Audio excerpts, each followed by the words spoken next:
for anyone that doesn't know, my name is Mark Furstein. I'm the CEO of Recapped. I've been doing this for about 5 years now. And if you think about it, we're the only platform that actually helps sellers close deals. I know it's a controversial opinion, but when you think about the sales tech out there, most of the tools are either reactive for managers after the fact. They don't really help sellers sell. And the biggest reason for that is because they don't help buyers buy. Right. And so we make it really easy for reps to do the right thing at the right time so that everyone can follow the process. Your champion can have internal conversations and sell for you. And leadership has visibility into what's going on so they can actually act accordingly and help coach and guide. And one of the biggest parts of doing the right thing at the right time and making sure that deal execution is proper is running a really great discovery. Right. And I firmly believe that a discovery can either make or break your sales process. Because if you don't do a great discovery, you don't earn any of the other steps afterwards. And so I'm really excited. I have one of the best sales trainers I've ever met, especially around this topic. Steve, thank you for joining us. Give us a quick intro. Who are you? What do you do? And what are we going to dive into today? Yeah, thank you, Mark. I appreciate the invitation to participate in this. And let me just second what Mark said about Recap. So I get to look at a lot of different sales tech, and a lot of my customers have various different platforms. And always I'm trying to kind of stay abreast of what's out there. I've been super impressed with what Recapped has to offer, and it's so important that you do collaborative work with your customer. And so often, whatever sales tech we're using doesn't extend out to the customer and allow them to participate in their own deals. And I just love the collaborative nature of how you guys have architected the system. And you can do deal rooms and you can build business cases together. You can do your mutual action plans. It's a really empowering thing when it not only serves the salesperson, but it serves the customer at the same time in the same way with the same view. So if you haven't seen it, you got to go take a look at it. So who am I and why am I Thank here? you. So I'm Steve Reid, and I've been selling for about 30 years. And, that includes also the opportunity to have been a sales leader. And I've probably had every job in sales. If I go back, lead gen, and this is in the days where we didn't have CRMs. It was literally a phone book and a telephone, and we had to go, find the leads and set the appointments, and then, all the way through enterprise selling and carrying the quota and doing all the things that salespeople have to do. I've also run enablement. I've run sales ops and revenue ops. I've even run customer success. And so I've got a broad experience.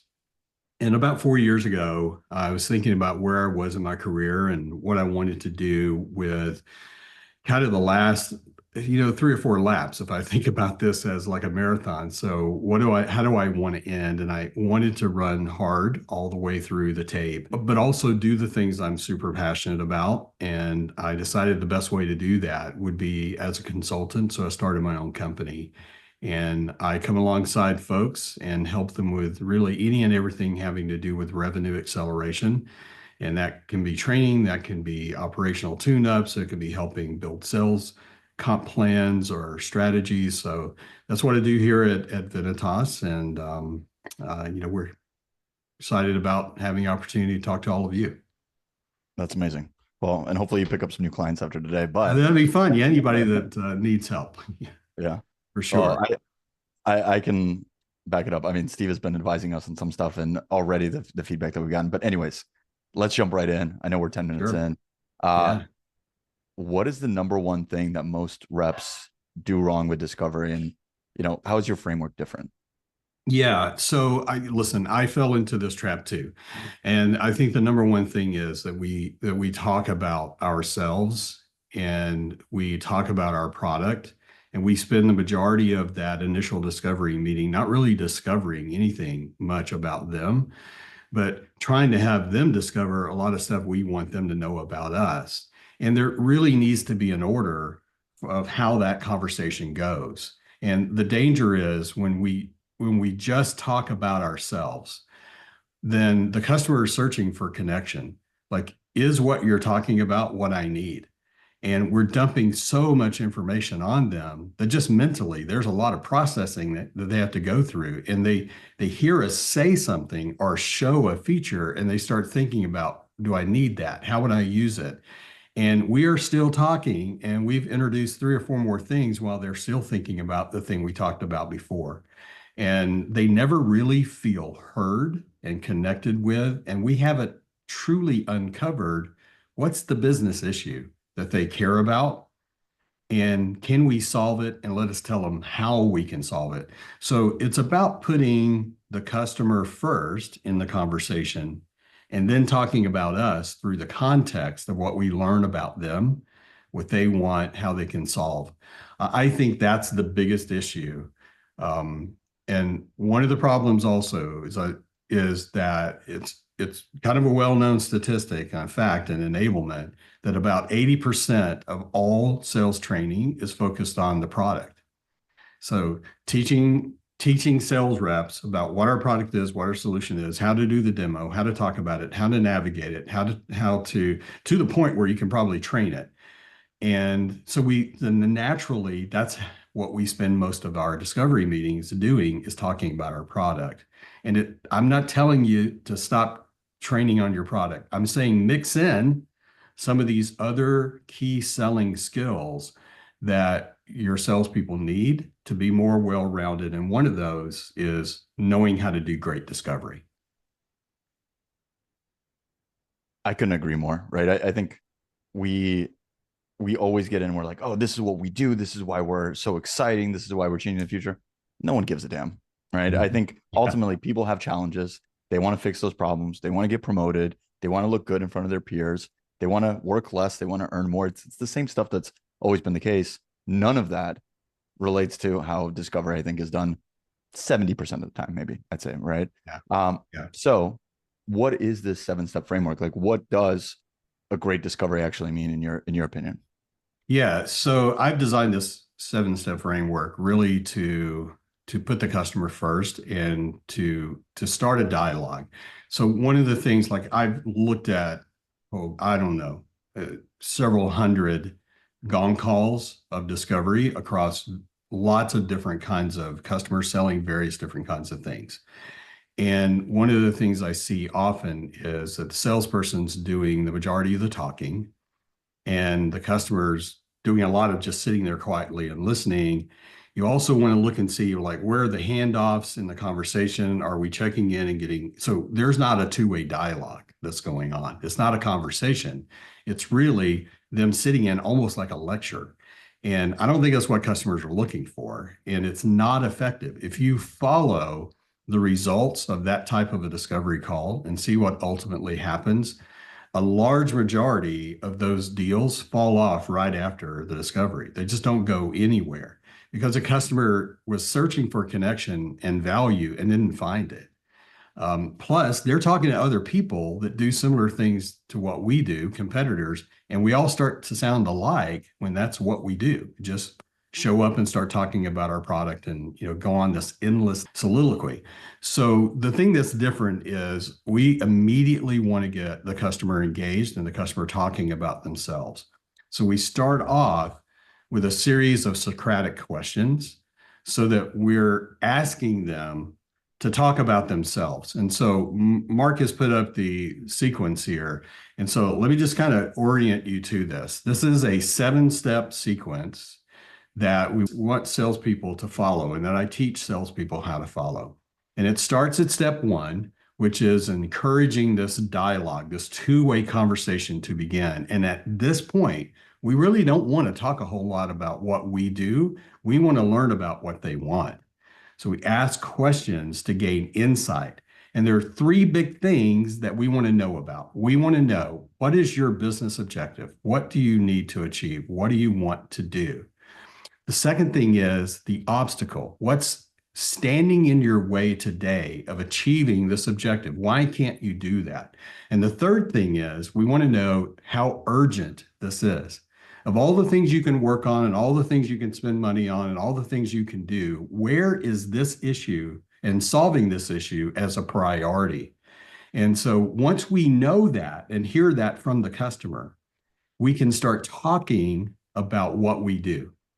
We can start really connecting with the customer, and everything that we say about us is reflected through the context that they gave us. And we should tie it back to the problem that they said that they have and show them now how we would solve that with our service, our solution. And when we start talking about our product in this sequence is actually step number 5.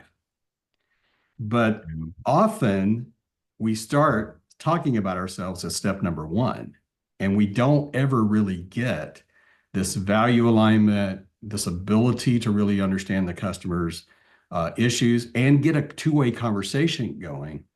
Um, and it just becomes a conversation or us telling them about what we do.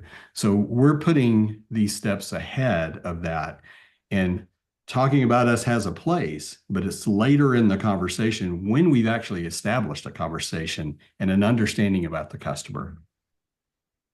I love this. I love your analogy that we talked about going to the doctor's office, right? Because it's Mhm. like, I think it's I use this as well, but to play devil's advocate, like I'm looking at this, I'm like, oh yeah, okay. So ask questions, like, sure, that makes common sense. Like that's the point of discovery. I'm supposed to discover, but like you're treating this as the Socratic dialogue, which is a little bit different than I think how people think about it. So how are your questions and how you teach the discovery questions to be different than, hey, tell me about your problem, right? Who's the economic buyer? Who signs off on this? Right? Like typical questions that we're asking.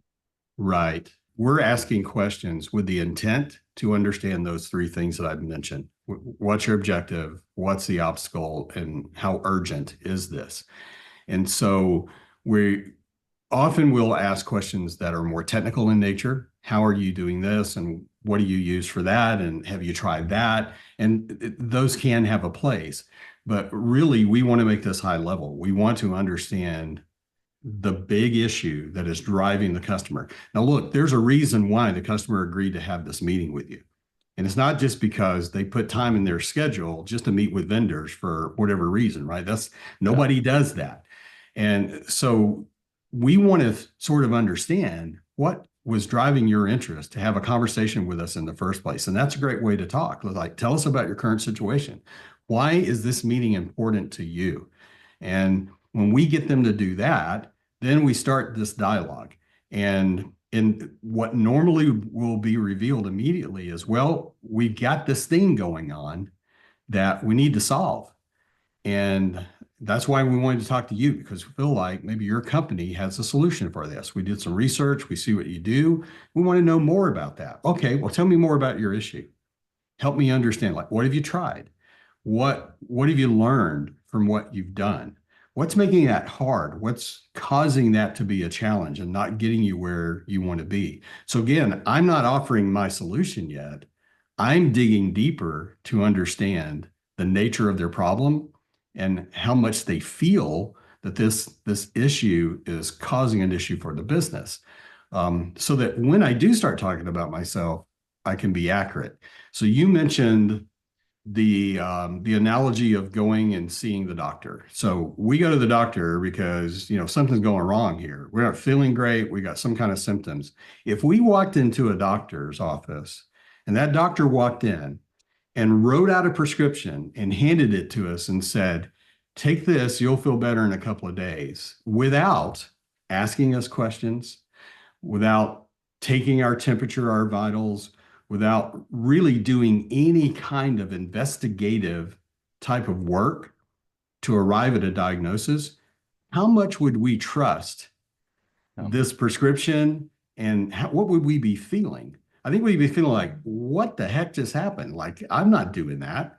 And you'd go find another doctor.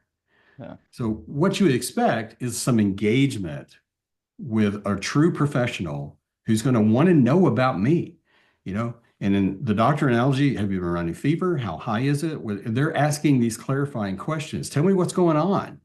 And before they make a diagnosis and before they give you a prescription, once they've done that and you feel like you've been heard, you can trust this diagnosis and you can trust the prescription.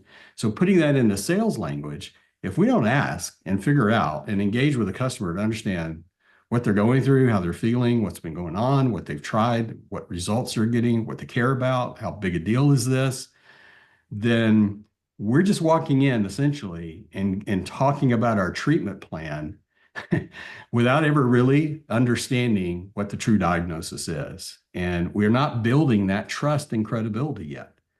Yeah. And that's what this is really designed to do, is to allow that to happen.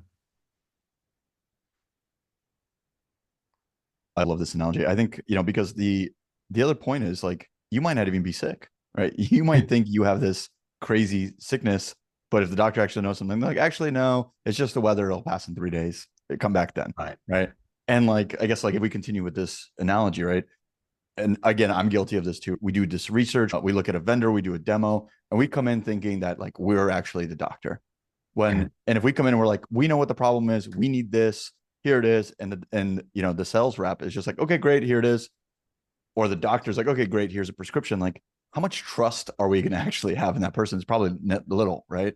You're gonna be like, well, was that person actually even a doctor? Because they should have been telling me the ones. They should have pushed back. They should have guided me on some of these things, right? And so I think a Right. lot of that credibility comes back from saying, well, listen, I know that you think you have whatever mono, but let me actually follow this set of questions for the next 5-10 minutes. Actually comes to find out, a lot of customers that think they have mono have whatever, right? They have a bad Yeah. knee, and like, and that's all of a sudden you're like, oh wow, this person actually understands me, they care about me, and it builds that. Yes. Yeah. Mark, one of the most powerful things you can do in selling is bringing insights and perspectives that reframe the way a customer is thinking, that allow them to see the nature of the very issue that they know and believe they have or think that they have, to see it in even a different way that reframes it and makes it more urgent, or makes the issue even more powerful for them and more of an impetus to solve it. How can you reframe when you don't even know how the customer is thinking, where the customer's thinking is? And the only way we can do that is by asking. We've got to get into this conversation with the customer to truly begin to understand. Now, look, it's very common for us to have so many of these conversations and see the same problem over and over again. Like, how many times do you think your doctor sees a cold or a flu during cold and flu season?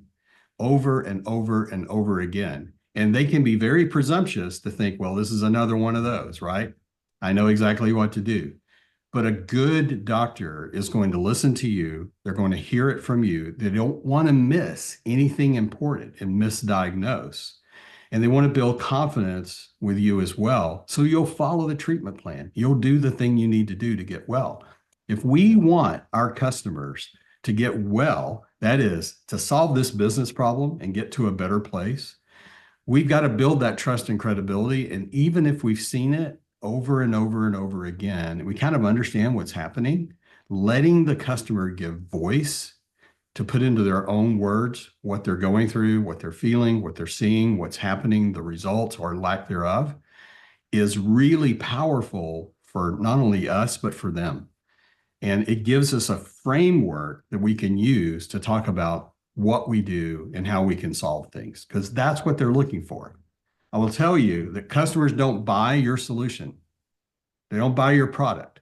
They buy the value that your solution and product will create once they have it up and running and are using it. That's truly what they buy. And Yeah. your solution is a toolkit to get them there. So what are we selling? Are we selling the outcome? Are we selling the toolkit? We really should be selling the outcome and using the toolkit. But we get that wrong sometimes. And that this whole idea of not doing true discovery really feeds into focusing on the tool and not the outcome. So this is all an attempt to get the outcome right out in the open as early as possible. And especially around what you said about building urgency. I was guilty of this like a month ago. I got off a really great discovery. And at the end, I remembered I didn't ask them, where does this actually fit on the timeline? Right? And so one of the questions I love asking is, hey, I'm here to match your urgency, right? We have customers that come to us that need a solution yesterday. We have some that are just exploring and they're looking about something for 2025. So help me understand, like, what are your priorities? Where does this align? And why? Right? Because they might come in and say, no, this is really interesting, but I actually have two more things on top of this. It's like, okay, well, what are those two things? Let me help understand. And then you might find out that actually you directly help with 1 and 2. It's just not on your website. Or for some reason, maybe they Right. just don't know. Right. And so now you're able to build this business case because ultimately, like I think as sellers, we are not going to be able to shift company priorities. Right. Those are set by people Yeah. way above our pay grade. The only thing we can do is match our solution to what they're trying to achieve and their outcomes. Right. And I love the way you said it. One of the things that I'm not going to go ahead and share my screen here again, but one of the things that I'm curious, right? So we have this dialogue, we have these questions. Can you talk to me about step 2? Like, what is confirmation statement? Yeah. What, Yeah. because you have a framework for that as well. Like, and I loved it when I was reading your notes. Right. Yeah. So we begin this whole process by asking a lot of questions. And so let me just kind of role play how a normal discovery call gets kicked off. So we get on the Zoom call or we get to meet our customer in person and we exchange pleasantries. Hey, how's it going? Nice to meet you. You know, and then there, we may have some kind of a personal connection or something that we have in common. And then we get down to business. All right. So we've done, 2 to 3 minutes of warming up. Now the customer normally will say something like, well, we're really excited to see a demo of your product or for you to talk about your product. Now, our normal reaction is to hear that and to start talking about it, right? To actually honor what they say and start talking about our product, our solution, or jump right into the demo. I will tell you that's a trap because it pulls you right into what we don't want to do. So, how do we bridge into actually asking them questions? So normally what I will say in a situation like that, if a customer says really excited about seeing your demo, I say, I'm excited about showing you. And we're definitely going to get to that in the call today. But here's one of the things I want to do. I want to really start with you. I want to understand why this meeting was even important. And I want to make sure that when I start my demo or start explaining my product, that I fully understand what your needs are and show you the most important things. So I'm going to start by asking you a series of questions over the next 5, 10 minutes. Is that going to be okay? And I have never had a customer say, no, I do not want you to know about me. I do not want you to Yeah. understand me. But it sets the agenda, it helps them understand I'm going to be doing this. And here's a reason why is because it's about you. And so we do this, we ask these questions, we find out what we need to find out. And now we have to shift the conversation to where we're going to start doing a lot of the talking. And so I like to use this confirmation statement as like a 1 minute bridge between all the questions that we've asked and the customer holding most of the conversation to when it's our time to talk. And I don't want to do that until I show the customer that I get them, that I get it. So I'll say something like this. Okay, thank you for sharing that information, answering all those questions. That's super helpful. Let me play back what I think I heard just to make sure I got it right. And just 1 minute, I'll say, what I heard you say is that you want to accomplish the following. Your objective is to do this. And I'll state it. And then I'll say, now you shared with me that there's some things that are holding you back that are in your way of being able to do that right now. And you mentioned this. And so I'll talk about the obstacle. And then I will say, and you mentioned that this is an important priority for you. Actually, you talked about timelines. Like this is a project that you have with funding available. You really want to make a decision over the next 90 days, and you would like to have results actually within the next 6 months. Do I have that right? And that's my confirmation statement. And so at that point, the customer can say, you nailed it. And when they say something like that, they feel they've been heard and you know that you've accurately summarized what they think. Now, they may also say like a yes and, like, yes, and I forgot to tell you this too. Yeah. Or this is particularly important. Or they may say, well, there's something really, important that we didn't talk about. Oh, well, let's talk about that. Right. So you want to reach that point where the customer says, you got it. Now you can start talking like the doctor would say, have you told me everything? And they'll summarize. So you've had fever, you've had this, you've tried that. This is what's been going on. Okay. Anything else I need to know? All right. And now you expect a diagnosis. And so this Yeah. is a natural bridge to a business diagnosis and us talking more about us and what we can do for them.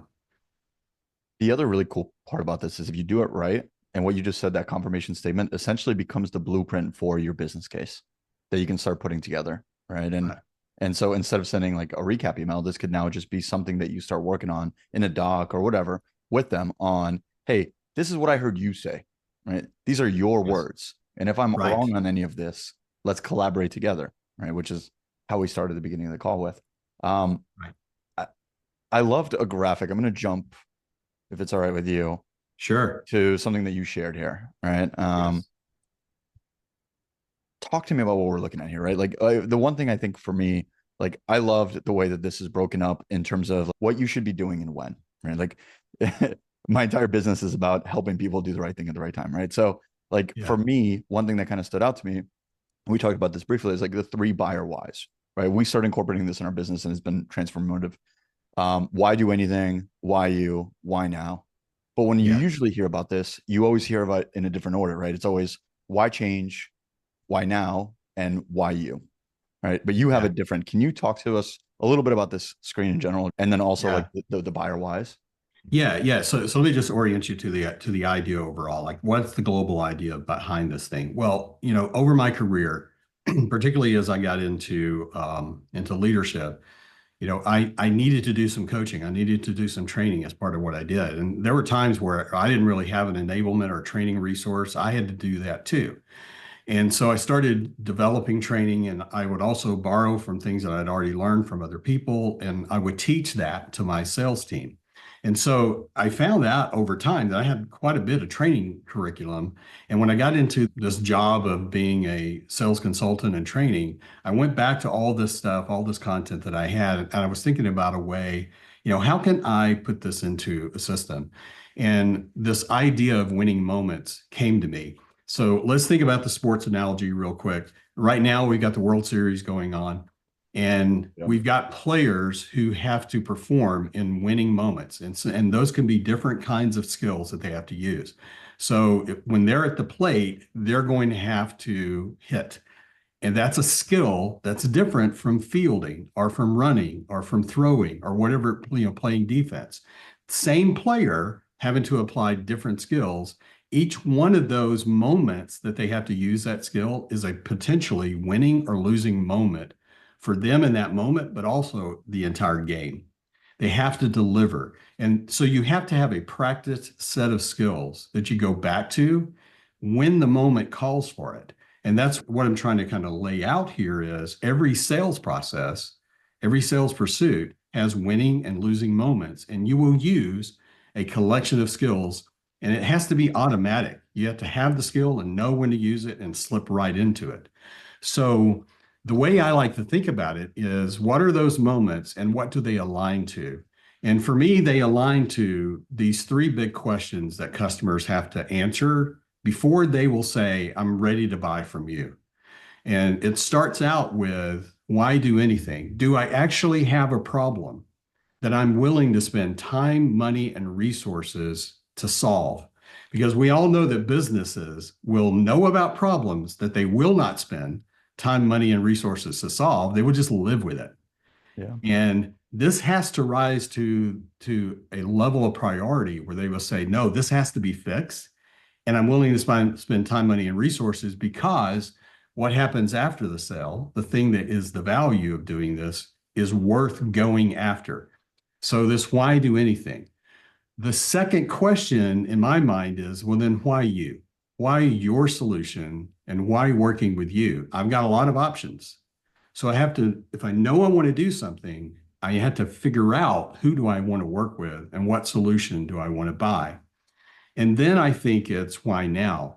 Because we have to decide, is now the time to act? Can we wait until our next budget cycle? Or to your point, Mark, you said you have customers that tell you, I've got another project that I'm going to finish up. And when it comes around and it's time to do this one, I'll do it then. But we want to figure out, is now the time? Can now be the time? This is why I think it goes in this order. The other thing that happens is often the people we work with to get through question number one and question number two is more of like a champion. They're not the true decision maker. They don't have the budget authority. They don't have the ability to say yes or no. They're working on behalf of that person to bring them a recommendation and said, I've checked all this stuff out. I've looked at what we wanted to buy. And this is my recommendation is that we buy Recapped as an example. And that decision maker in the medic language is the economic buyer. So however you think about it, that person that can say yes or no and commit the company and the budget will often ask, I see we need to do this, and I like your recommendation, but is now the right time? Do we have to do it now or can we wait? And we have to build a business case that is strong enough to say, there's a cost of delaying. There's a reason why we don't want to wait. And now is the right time, but they have to answer that question. And so that's why I have it laid out like this. And then you can see that there are these winning moments of discovery and value alignment and the business case and close management. And then all of these skill sets are the skill sets you use as the deal progresses and as these questions get contemplated and answered. And that discovery is one of the very first ones.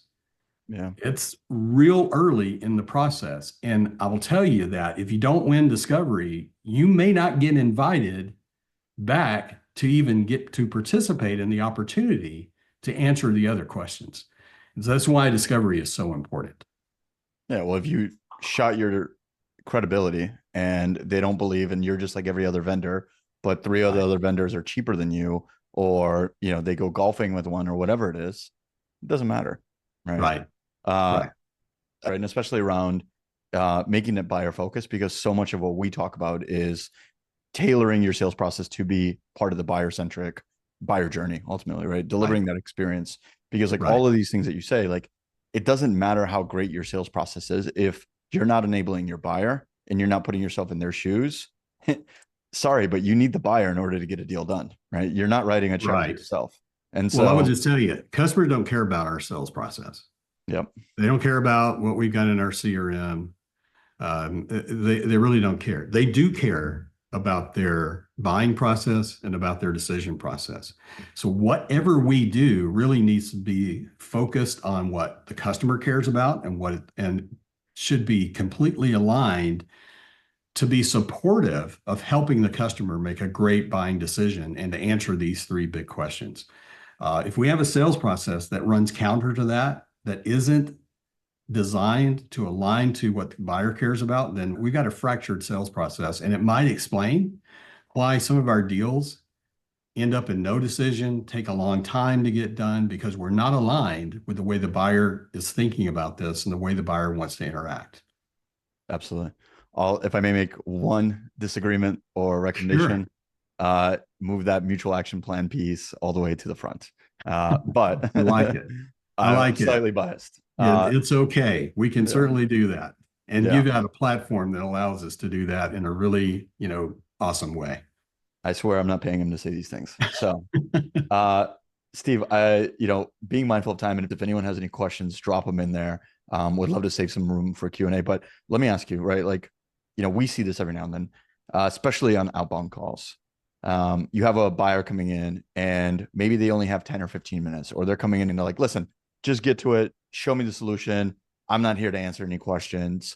How do we get around that? Yeah. Well, I mean, first of all, not every deal is going to be a good deal, and not every customer is really qualified to be a good customer for you. So sometimes you have to learn to lose early.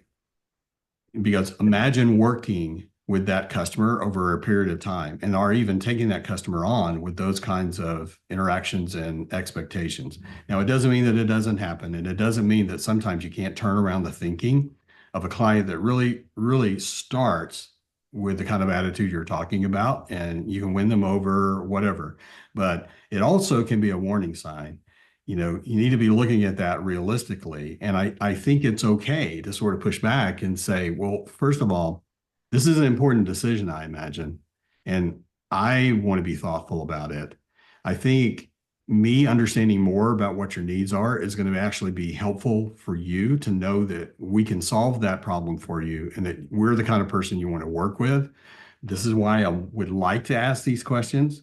But listen, if this meeting isn't the right time to do it, then let's think about how we can make this few moments valuable to you.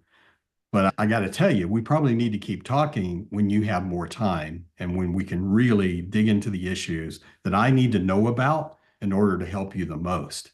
So it's okay to sort of lay the groundwork and really kind of establish the ground rules that this is mutual as we go along here. But I think you ultimately give the customer kind of what they're asking for, but try to interject some of your own process that's important as well. Make sure that they understand that there's value in you guys having a two-way dialogue.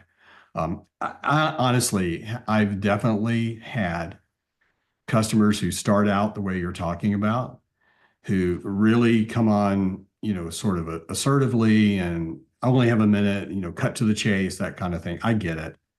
Um, but I've never had a customer really push back when I explain that I'm trying to do this in a way that's going to be the most valuable to you. Yeah. Most of the time they get it because that's different. That's not what most people do. It's not what most people say. And we're trying to establish that we're not just sort of product pushers, we're business problem solvers. And that requires a dialogue. Yeah. Well, I love that, right? And I think one of my mentors, something he said that kind of always resonated with me is, um, most people when they try to rush through discovery, right? They probably think it's like, okay, some 23-year-old just came out of college. They're going to read off a script. It's going to be the same 7 questions. I've heard these things 20 damn times, right? And that's what everybody wants to skip. If you come in with the Socratic questions, if you come in at the level of a Bain consultant and you're like, actually, here's why this is important. And like, I've personally never been turned down when you actually have thoughtful and deep meaning conversations, right? Now, if you are just reading basic band off a script, yeah, people are going to rush you, right? Right. And um, Yeah. one question I think that also comes up a lot is like, we have a lot of managers and leaders on this call. How can they think about this framework? They're not doing discovery calls themselves, but how can they use this for either deal reviews or coaching conversations, or how can they utilize some of the stuff that we talked about today to make their lives better, but also to help their reps ultimately? Yeah. So I think, one of the jobs of a good sales leader is to help your salespeople, sales reps that are, at the street level getting the deals done, help them understand how to think about their deals. And this Socratic method is a great way to do that. If we just go back to what is the genesis of the Socratic method? Well, obviously it's named after Socrates.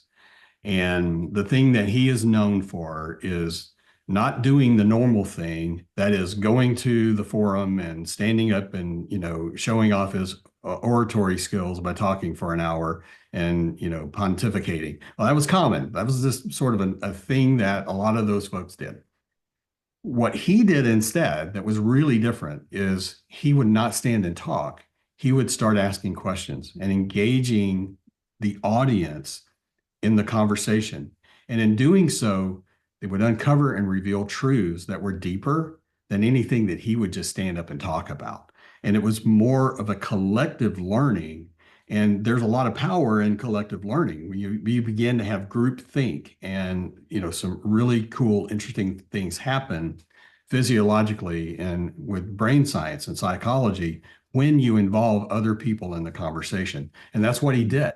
So this Socratic method is a great way to think about how to be a better manager and a better sales coach.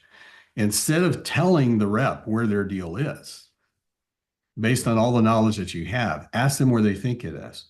And then ask them to provide evidence. Just ask the next question. Whatever answer they give will provide a clue for you to ask another question. You're trying to shape the way they think about how they're doing their deals.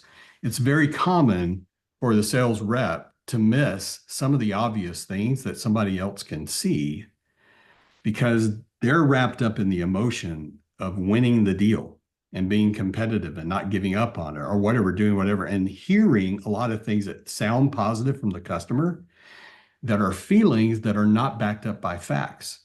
So as a sales leader, you want to strip it back to the facts. And the best way to do that is by asking, these Socratic questions so that the person themselves reveal the answers of where things really are. So I use that a lot in coaching. It's just, well, talk to me about this deal. And, why do you feel that way about it? What's happened that provides evidence that feel like I like the feeling, but tell me what's happened, Yeah. factually that supports that. And it works. One thing that always kind of sticks out to me, again, something I learned from one of my mentors, is when you're doing a discovery with a prospect or a potential customer, like even if you know what they're going to say and you know the answer, there is still a lot of value in just getting them to say it, because it's 100 times more powerful to them that they said it versus something that you said. And so like I see this a lot with reps too, right? Like they won't ask the question because they're like, oh, well, I know the answer. It's like, well, no, no, no. The power is getting them to admit that that's the answer, right? And then you Yes. can build on that. Um, Yeah. one thing, sorry, unless you wanted to jump in, but No, I think you nailed it. I think you nailed it. And in a conversation with a customer, one of the reasons we want them to tell us what their objective, the obstacle, and urgency is, because we want to hear it in their words. And the fact that they've said it, they can't backtrack on that. yep, And so, how would you use a tool like yours, right? So you would actually document this is what the customer said, their objective, their obstacle, and their urgency is. This drives a timeline. It drives a criteria for things that you want. This is the reason why we're doing it. These are the metrics that are going to support that this can happen and that we can measure it in a better way. The customer has given you all that. Now we can assume it, and the customer will push back and say, well, maybe that's not how I think about it. But when they've said it, they can't unsay it, yeah, right? And we can come back and remind them of the things that they said were important. And those three things are really important. What am I trying to do? What's standing in my way? And how big a deal is this? Why is it important? And that's what we wanted to do, is have them say it, not for us to assume it. it's funny. Like a week or two ago, we're getting ready to wrap a deal up, and I was talking to my champion, and we had a really great relationship, and he's like, "Man, like I got to tell you, I got really mad at you because when I opened up, the deal room, the first thing you had in there were like 4 quotes of what I said, and like you bolded it and underlined." He's like, "You son of a like, I said those words, and I knew I had to stay consistent to them as well, right?" And we do that on every deal now, but we started a couple months ago, and it's been like one of the most transformative things, because it's literally just like, hey, you said this, right? Like if I'm misrepresenting it in any way, let me know. But these are your own words, right? And if they counter that or later down the road say, well, it's not a big deal, it's like, wait, I'm confused. You told me that this was a huge deal. Now you're saying it's not. Did I miss something? Help me understand. And it's Right. just one of those like little tactical tips that's really Right. helped Or us.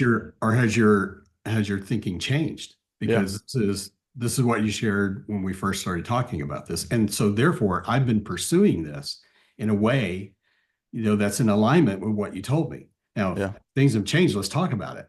Yeah. But it's really hard for the customer to say I didn't say that when they actually did. But we have to ask the questions and get them talking in order for them to have the opportunity to say those things. Absolutely. Steve, let's talk about next steps. And Okay. because I think the number one and number seven are probably the most important things here. Well, a lot of it is important, but if there's no meeting on the books, you probably you're missing something. And I think the next steps are incredibly important. I mean, we built an entire platform around them.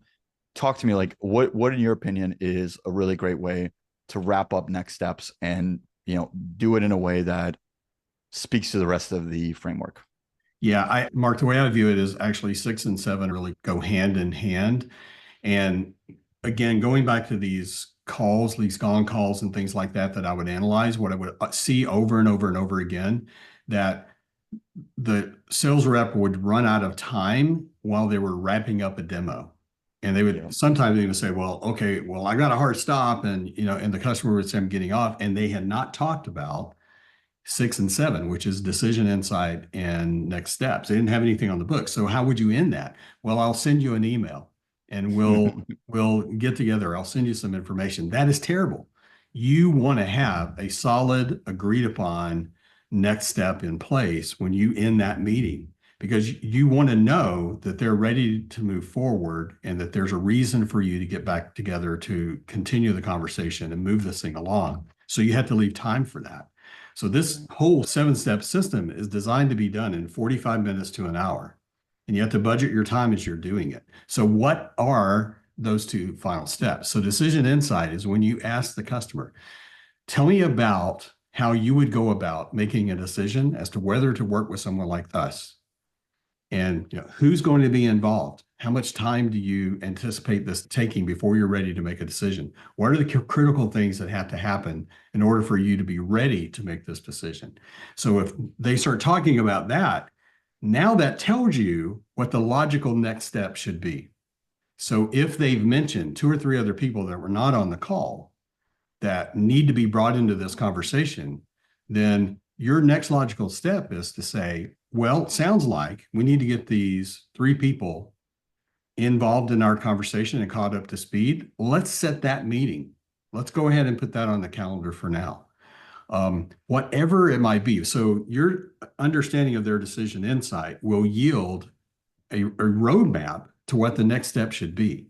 So you don't want a soft commitment on a next step. You want a hard commitment on a next step. That's why I say get it on the calendar. And Yep. even if the customer says, I think I'll be available Tuesday, well, let's book it now. And then if something comes up, we can deal with that later. But it's harder for them not to follow through on a commitment that they put on their calendar that they've made and that you've also put on your calendar. So that's the way I think about those two things. They're really, really important and they go together at the end of your meeting. I promised I wouldn't pitch, but I think this is actually a really good uh, segue. Yeah. One of the real quick, you could do this outside of recap, it doesn't matter to me. One of the really great ways, as Steve mentioned, about building credibility and building yourself as an expert on this is actually suggesting what the next steps are that typical buyers go through, right? So Steve and I are doing a deal. That might be the first time he's ever made a purchase. He might be new to the organization, right? Right. So starting with what Steve mentioned, getting those questions and then following it up with something like a mutual action plan where you could come in and say, great, Steve, actually, I figured that's what you were going to say because we already have our process built out and that's what most of our customers go through. And what we actually find is that there's a little pothole here that happens where we have to get, the economic buyer involved, right? Or whatever. And Right. we're able to like map this. And now they look at this, they're like, whoa, these guys are experts. This isn't their first rodeo, right? If they're giving me this much guidance before I even signed the check and paid them, I imagine it's going to be 10 times that when we actually do, right?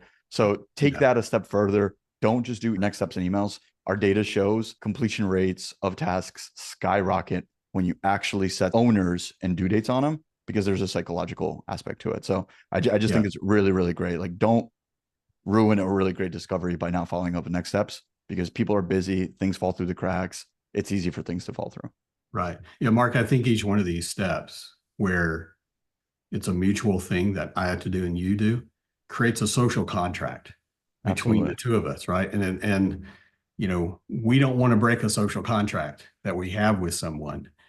So I do think it creates a different commitment. It's just like going back to the health club thing. Like if I have a personal trainer that is going to be waiting on me because I booked their time, then it's much more likely that I'm going to get my butt up off the couch and I'm going to go to the gym because someone's waiting there to meet me and I've put time on their calendar and they're going to get paid Yeah, based on me showing up, right? That's a social contract that puts more responsibility and accountability on me.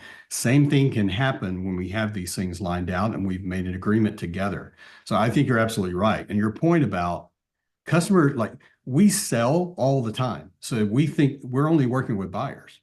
Well, yeah, what we have to remember is that buyers, our customers, are not buying all the time. They're buying only occasionally. And so this idea of helping them know how to buy, making it easy for them to buy from us is a big deal. And if we can show them, here's a common roadmap that our customers, find helpful. This is a really efficient way to get you through all of the decisions you have to make and make sure we've had the right kind of conversations and we've covered off on everything that's going to be required. What would you add to this list? That's a great way of doing it. And I've never had a customer say, well, that ain't helpful. Most of them are yeah. like, hey, this is awesome.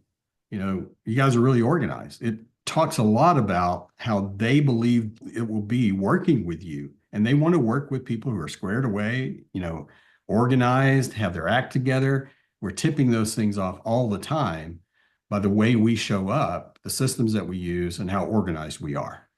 Absolutely. I mean, I think you nailed it, right? the best buyer experience you could deliver is a really well run sales process, right? When Yeah. this person is an expert.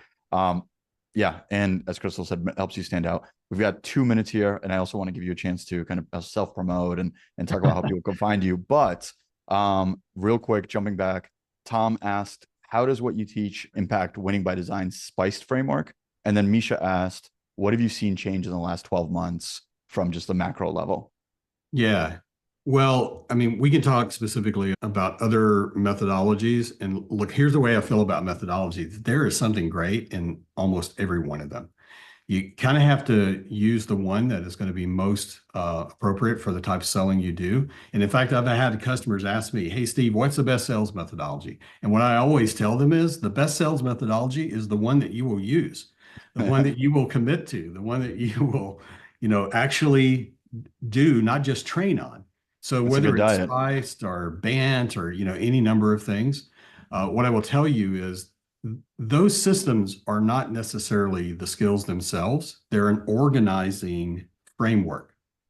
And just like Medic is an organizing framework, the skills are all those winning moment things that we've talked about, being able to do objection handling, to do great discovery, to do negotiation, all of that stuff is the skills. And those skills, if you have them, will support any kind of selling methodology. They're actually the things that make the selling methodology work for you.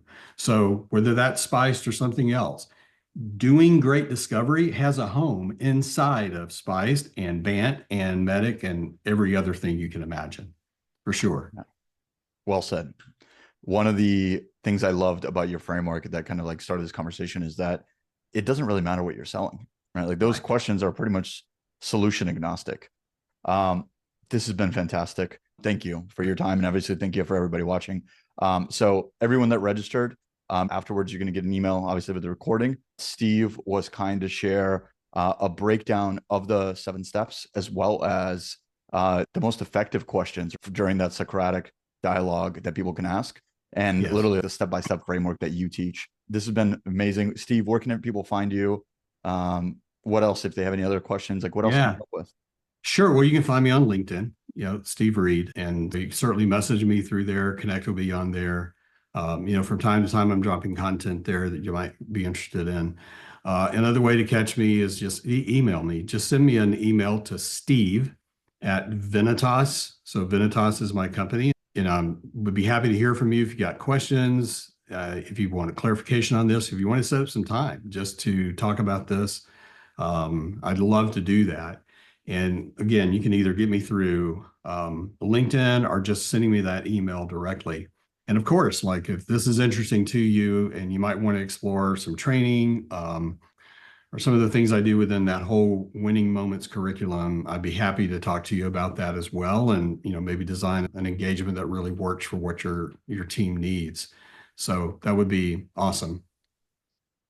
And if you're looking for a way to put that into practice, so every single one of your reps can do it on every single call, come check out Recapped. Come Uh, check out Recapped. Absolutely. Steve, thank you, my man. This was great. Really appreciate it. I know I've learned a lot just from having conversations with you, so I appreciate it. We'll do more of these, maybe next one a medic or deal reviews, or there's a lot of Yeah, different topics there's all you and kinds I. of things to talk about. But Mark, I Yeah, appreciate you inviting me and giving me the opportunity to, have a chance to connect with everybody out there. And thank all of you for taking the time, to listen to an old guy like me talk about sales. But hopefully you've learned something here that's going to be helpful. you don't look a day over 95. You're Okay, well, that's good. good. That's what I'm shooting for. No, I'm kidding. Steve, thank you. Everybody else, thank you. Recordings will be coming out soon with some content. Appreciate you all. Thank you. Thank you. Take care.